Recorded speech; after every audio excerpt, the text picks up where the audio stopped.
we congratulate the International Refugee Trust with this event, because I think the most important thing that I would like to underline here today is how important it is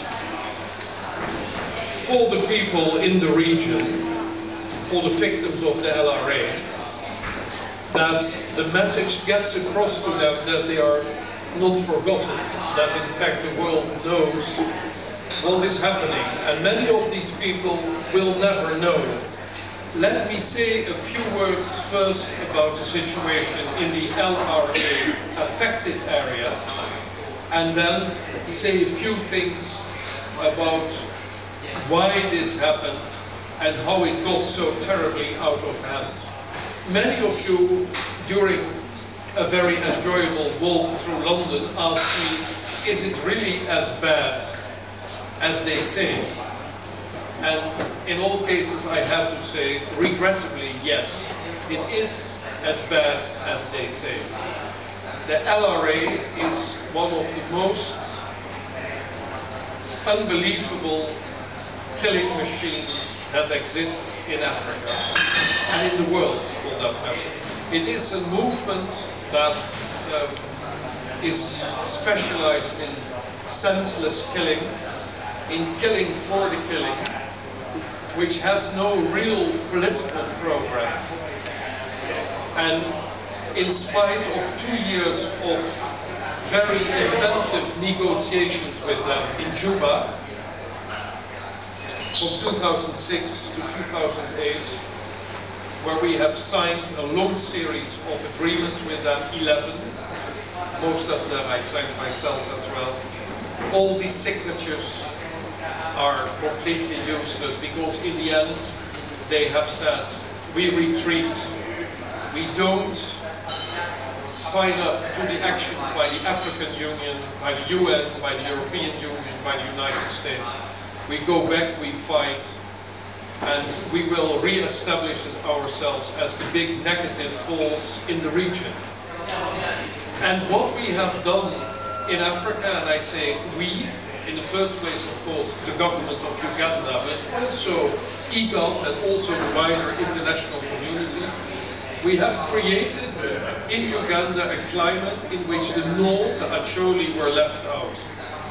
And we created a soil in which movements like the LRA could establish themselves. And it got out of hand, every year a little bit more. And the result today is a completely senseless, as I said, killing machine. The LRA has a long history, and its first leader was a lady, Alice McQuaid, who made the LRA into a cult, who convinced the combatants that through certain traditions and rites and procedures they could make themselves safe for bullets. And even today, the Ugandan army, which is Western trained, partly here in the UK, a sophisticated and modern army, is at times afraid of confronting the LRA. Before focusing on the LRA, let me make a few remarks on the Great Lakes region, because the conflict with the LRA, the north of Uganda, the south of Sudan, is part of a wider ring of conflict which goes from the north of Uganda through the eastern part of the Congo, the ex-FAR Interhamba and the FDLR, to Burundi, the FNL, and spreads even further south. And as you all do know, we may see over the coming years the spreading of the conflict further to the north, where I am afraid we will see over the coming years a huge civil war in Sudan, which will probably give birth to yet another long-running conflict, which will probably in the end result in Sudan splitting. For the past 2 years, we have been able, largely through diplomatic means, to improve the situation in the DRC up to a certain point. There is no longer large-scale fighting between armed groups. Sexual violence is reduced, and there is a beginning of economic recovery. The risks remain enormous. The region can fall back in armed conflict very easily, and one reason would be the retreat of MONUC. We still need a 20,000 troop stabilizing force in the east of the DRC. And although MONUC is very much criticized because it is too small and it cannot be everywhere at the same time, it is needed. A second point is that sexual violence in the east of the DRC remains a tremendous problem. It is not only used by the armed groups as a weapon of war, but it is also practiced by the army, not as a policy, but as a result of indiscipline, the troops not being paid, and in general still a lack for the position of women in society. And in the third place, illegal exploitation continues of natural resources, and this illegal exploitation continues to fuel the resources of the armed groups fighting the government army. What does the EU, the European Union, tries to do? We try to participate actively in the 4 peace processes that I just have mentioned. We try to assist the Congolese army, which is largely a merger of armed criminal groups, to become a real national army, security sector reform. We try to fight illegal exploitation, not only as a European Union, but as an international community. We try to fight against the leadership of the LRA, but also the FDLR, which is active in Europe, including in the UK. And we try to fight sexual violence. Results, very limited. Progress, yes, but we will need to increase our efforts. And it is for that reason that there is now a lot of international negotiations going on in Europe, in the UN and in the region.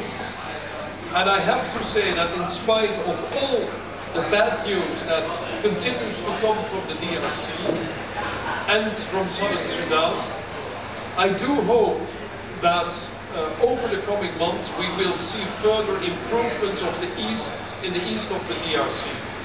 I also do feel that the LRA problem is a finite problem, that over the next year we will see a further weakening of the LRA and hopefully further desertions. But a lot of our efforts will be nullified by the effects, the negative effects of Sudan, because basically the situation in the north of Uganda, in the east of the DRC, and in Burundi is moving gradually in the right direction. The developments in Sudan are moving in the wrong direction. And although I'm dealing myself with the Great Lakes region, I think that my colleague, because we have 2 EU special representatives in Africa, one the Great Lakes region and one in Sudan, I feel that my Sudan colleague will need all the support possible over the coming years. Every time I feel Africa may consist of weak states, but it consists of very strong people. And for these people to stay strong, international solidarity is extremely important. And solidarity of diplomats who are professionally involved in trying to make their very small contribution to the resolution of the conflict is okay, and it's important for the people, but it's not enough. And the fact that during my next visit to the region, which will start next weekend, I also can say, well, I was in London, and I was with a lot of people in a march, and people walked barefooted through the streets of London, is a sort of direct human message that I can deliver. And it won't change maybe direct the course of history, but it is this small contribution, because in the end it is not government, but it is civil society. It is the society as a whole that will change things in Africa.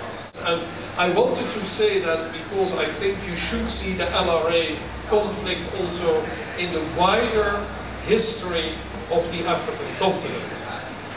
There is much more I could and I would like to share with you, but I do realize that my show is rather less interesting than the show we had just here before. Nevertheless, these were some words I wanted and some thoughts I wanted to share with you, and I also wanted to reply to some of the questions that you have asked me during our wonderful walk through peaceful London. Thank you very much, and I would like to give the floor back to the next speaker.